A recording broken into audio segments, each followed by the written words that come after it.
Hey, what's going on, guys? Welcome to the channel. This Saturday is UFC San Antonio, and in the main event, we have an incredible bantamweight fight, Marlon Vera versus Cory Sandhagen, and this is going to be my full breakdown and prediction for this fight.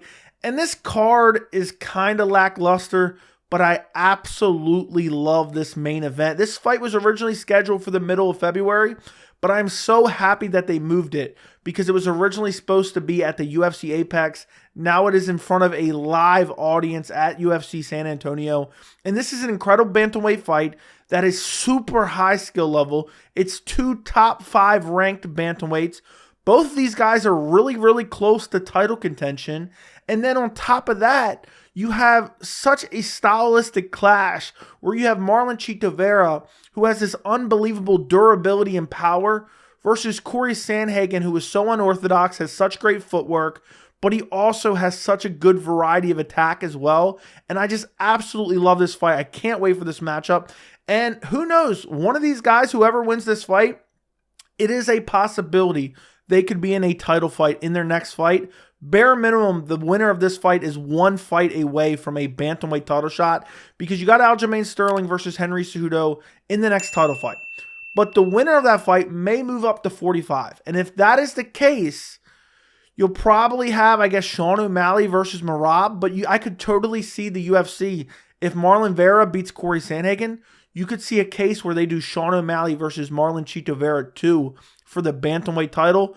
But nonetheless, whoever wins this fight is going to be right up there in title discussion. It's a little bit logjam right now, having to see what happens with Aljamain Sterling and Henry Cejudo. But if Sterling retains and stays in the bantamweight division, well, Merab isn't going to fight him.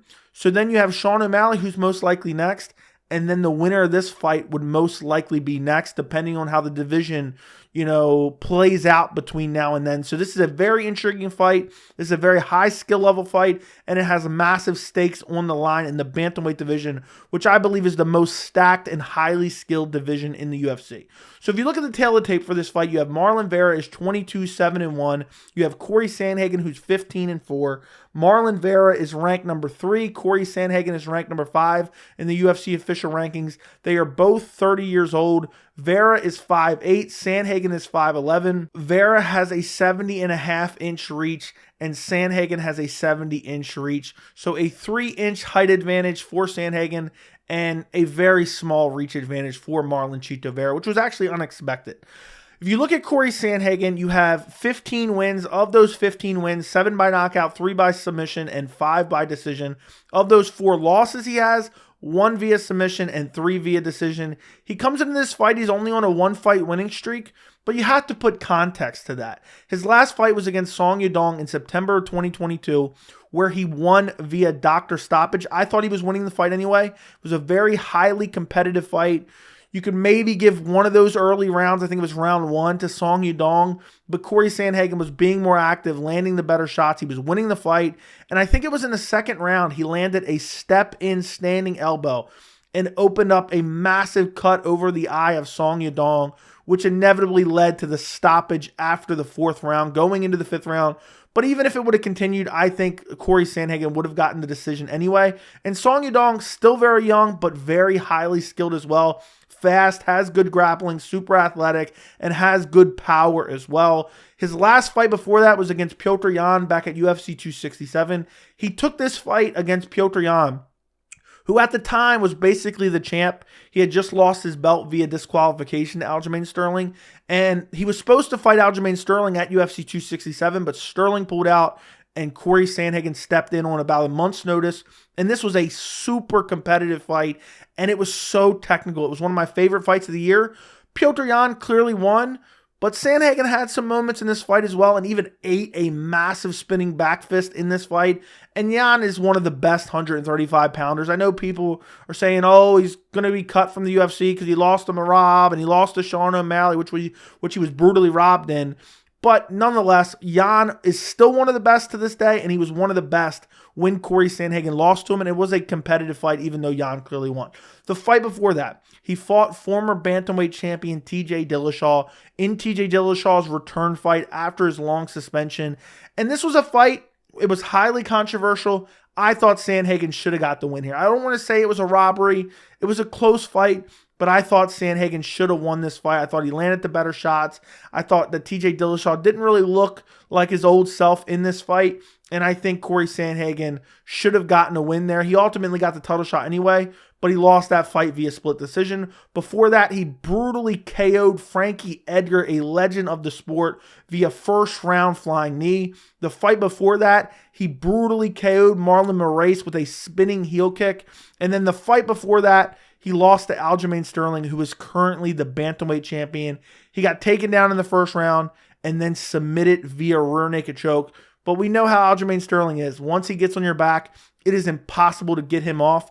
And Cory Sandhagen is a guy who's been calling for this fight back. He wants this rematch with Aljamain Sterling. So I'm assuming he's been working on the grappling since 2020 when he got submitted by Aljamain Sterling. And that's the only stoppage loss on Cory Sandhagen's resume. And he's fought very good competition even before that. We're talking Rafael Sunsao in 2019 was still pretty good. He fought John Lineker. He fought Mario Batista. He fought Iri Alcantara, who was a very good bantamweight fighter all the way back in 2018 at the time. So Cory Sandhagen has a very good resume. But of course, you're going to have a good resume for the most part when you fight in the bantamweight division, which has absolute killers even outside of the top 15. Now, if you move over to Marlon Chito Vera, of his 20 wins, 8 by knockout, 8 by submission, and 4 by decision. He has 7 losses. All 7 of those losses are via decision. He has never been finished in his pro MMA career. He comes in this fight on a 4-fight winning streak. His last fight was against Dominic Cruz. This was a weird fight. I mean, a lot of Marlon Vera's fights are pretty weird because he lost rounds in this fight, and maybe even Dominic Cruz was up. But Marlon Vera just finds those moments where he drops you, and that's where some of the early rounds were kind of controversial because Dominic Cruz would win the majority of the round, and then Vera would drop him at the tail end of the round. And it was like, okay, you could still give it to Dominic Cruz because he landed more damage and did more damage, but you have this one big moment from Marlon Vera. But I thought Dominic Cruz was up on the cards. It was very close. And then in the 4th round, Marlon Chito Vera feints a right hook. Dominic Cruz leans out of the way and gets a brutally head kick and broke his nose. You could see it in the replay. It was horrible to see Dominic Cruz go down like that. He was out cold basically after the follow-up shots. He had no idea where he was. And it was a solid win for Marlon Vera. I know a lot of people are going to want to act like Dominic Cruz is washed up.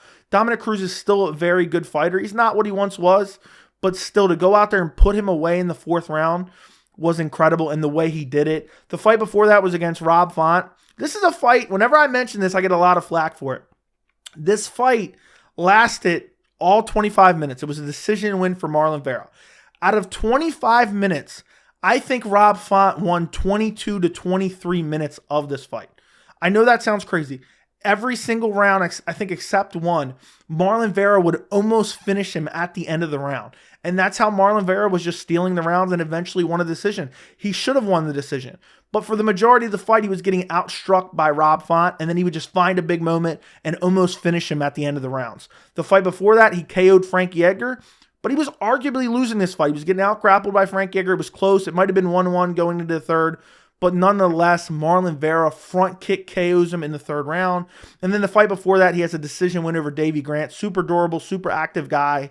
Not the craziest, most, elite guy at bantamweight, but still a very good bantamweight nonetheless. Just went out there and outstruck him. His last loss was to Jose Aldo all the way back in December of 2020. Jose Aldo just outstruck him in this fight. Was just a faster, more athletic guy. Outstruck him and won a decision. The fight before that was all the way back at UFC 252 against now ranked number 2 Sean O'Malley in the division. And in this fight, a lot of people going in thought Sean O'Malley was going to win this fight. I even picked Sean O'Malley going into this fight. But Marlon Chito Vera, in the 1st round, brutally chopped the legs of Sean O'Malley, then shucked him to the ground, and then brutally flash KO'd him with brutal ground and pound elbows. And then Sean O'Malley was stretchered out of the cage with no serious injury. And a lot of people act like this was a fluke and say, oh, Sean O'Malley was winning a lot before this. It was a 50-50 fight before the leg kick started to take effect, and then he finished him.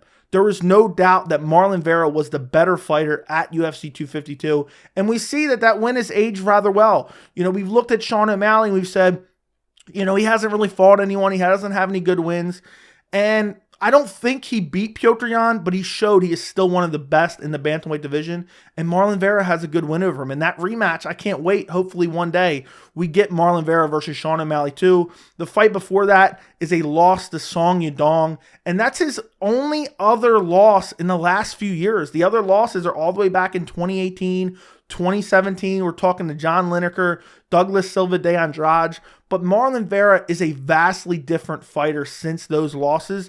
And you look back over the course of the last 3 to 4 years, the only 2 losses on your resume are to Jose Aldo and Song Yadong. In the Song Yadong fight, he arguably got robbed. I don't think it was a robbery. It was a close fight. But you could say that Marlon Vera won that fight. It was a very close fight. You could give 2 rounds to Marlon Vera, and he thinks he won that fight. And that's a fight I would love to see ran back in the future. Now, when I look at this matchup and I try to predict it, it's a very tough fight to predict because Marlon Vera is so durable. He has the durability advantage, I would say. Not that Cory Sandhagen isn't durable. Cory Sandhagen's never been finished via TKO either. But Marlon Vera, we've seen him eat big shots and really not even get hurt at all. And his stamina is unbelievable. We've seen him go 5 hard rounds, and he just never slows down. Half the time, he's not even sitting on his stool in the corner. You look at Cory Sandhagen, his striking is just so diverse. His variety of attacks, his kicks are very good as well. His movement is excellent. He's like a refined version of like 2012, 2013 Dominic Cruz, where Cory Sandhagen uses the footwork, but he also has some power and some variety of attack where he's throwing flying knees, he's throwing spinning wheel kicks, and he's just so diverse.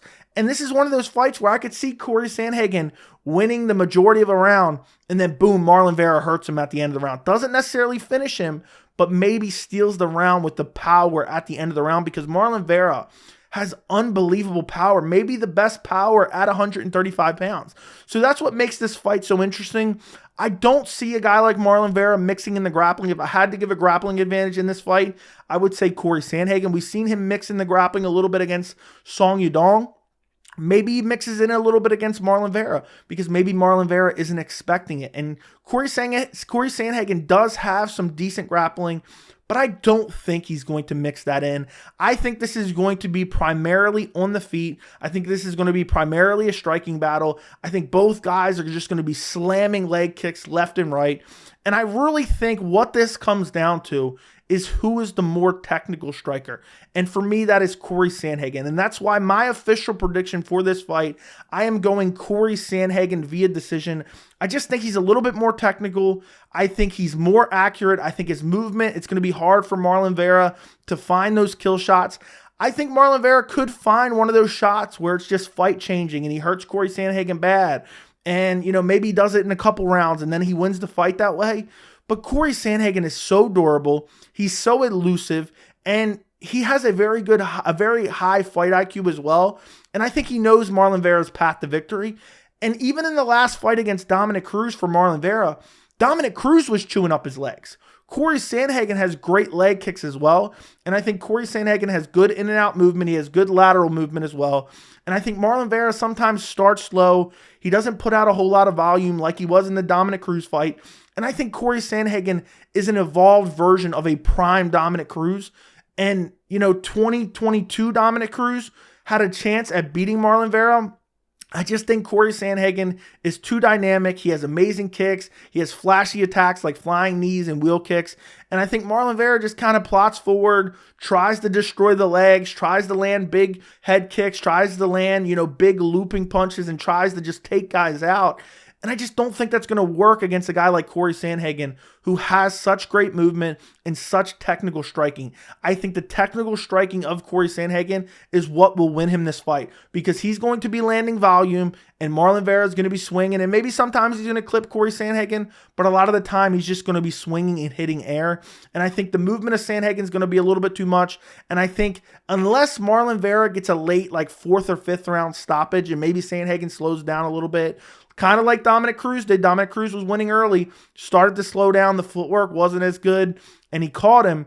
Maybe he catches Cory Sandhagen, but I just don't think that's likely. And I find it hard to believe that Cory Sandhagen would get a finish. That's why I didn't pick him via KO or TKO. And also, I think Cory Sandhagen has the wrestling in the back pocket. I know we haven't seen a whole lot of it, But we've seen Marlon Vera be exploited before in the defensive wrestling, and he may not be expecting it coming from Cory Sandhagen in this fight. And I think you could see a moment where Cory Sandhagen is moving in and out, shifting, switching stances, pumping jabs, throwing body kicks.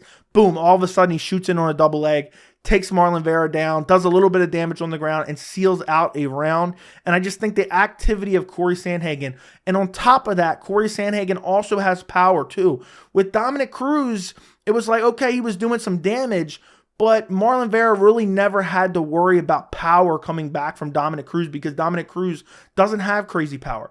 Cory Sandhagen has crazy power in his kicks. He has decent power in his hands, and he always has those flashy techniques, spinning wheel kicks, flying knees.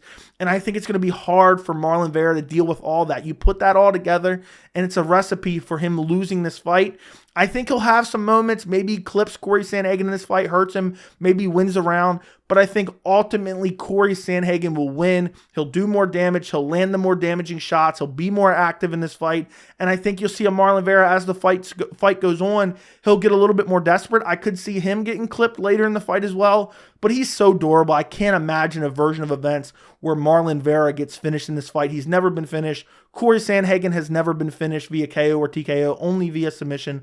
I don't think that happens. So I think ultimately Cory Sandhagen wins via decision. I'm going Cory Sandhagen 49-46 decision. I'm going to say Marlon Vera wins one round. Maybe he rocks Cory Sandhagen at one point and wins a round that way. But let me know what you guys think down in the comments. If you guys enjoyed this video, don't forget to like it and subscribe to the channel. And thank you so much for watching.